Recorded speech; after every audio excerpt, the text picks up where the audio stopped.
This is the SN30 Pro from 8BitDo, and I think it's a great controller with not many downsides, and considering that it's a bit on the cheaper side, it could be a good pickup for yourself or as a gift for someone, either as a portable controller or just to re-invoke some nostalgia from the SNES controller that this one definitely draws inspiration from. I'll talk about it mostly as a controller for the Nintendo Switch, but you can also use it on Windows, Android, Apple, and on Steam. However, I'm not gonna lie, there isn't all that much to talk about with this controller. It has pretty much everything most people need in a controller. All buttons, motion controls, rumble, rechargeable battery. So, because of that, this should be a rather short video, but also, because like I said, there's nothing much to complain about. So, to save you some time, here's a list of pros and cons. The pros. It's portable, but it's still comfortable to hold. It has all of the standard features that you need, and it also has a really solid build quality. It's relatively affordable. There is a Hall effect stick version of this available that should have replaced all of the old stock by now. And by old stock, I mean the ones without the Hall effect joysticks.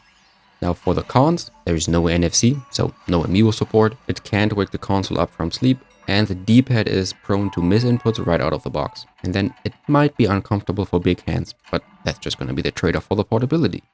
Okay. The best thing about this controller, in my opinion, is the combination of it being a portable controller while also having everything that I need. It has full-sized face buttons, sticks, D-pad, and also kind of the triggers. Some even smaller controllers have only these little nubbins for triggers, so it's nice to have this bigger size here. Moving on, if you're someone who needs motion controls and rumble, this puppy's got them both. And that's about everything I can say there. It doesn't feel like HD rumble, but it at least has some vibrations, and motion controls work fine too, although I don't play games like Splatoon where you would want to be very precise with the gyro aiming, so I can't really tell you how good the motion controls are. I didn't really have a problem with the motion controls in Mario Galaxy's aiming thing and also in Mario 3D World. You can charge the 480 mAh battery of the controller through USB-C, and while I didn't time myself playing, I found the battery life to be good enough. I charged it a few times when I was not using it or when I was just done playing, and I didn't ever run into the problem that I had to charge it while I was playing.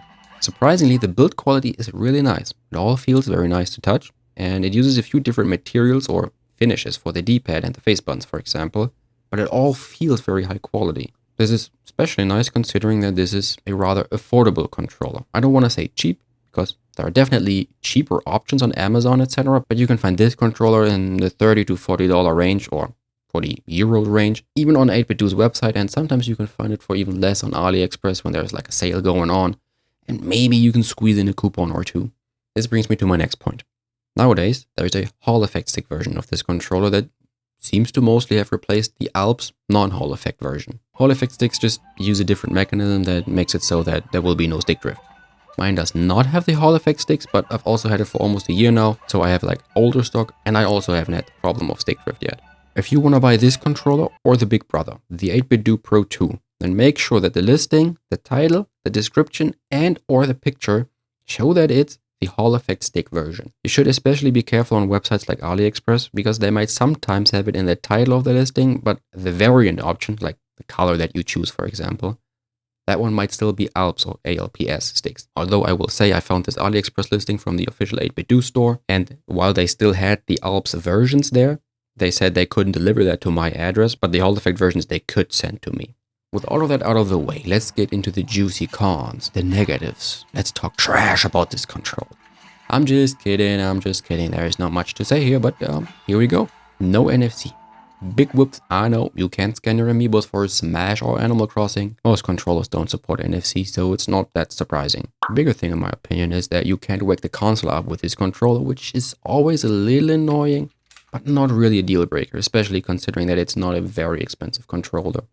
I'm not so sure anymore how I should judge a D-pad. People online are very split on this. Some say it's the best D-pad they've ever used, and some say it's dog water. Because right out of the box, I didn't like this D-pad. The physical feel is pretty nice, but like with many other controllers, I got unwanted diagonals.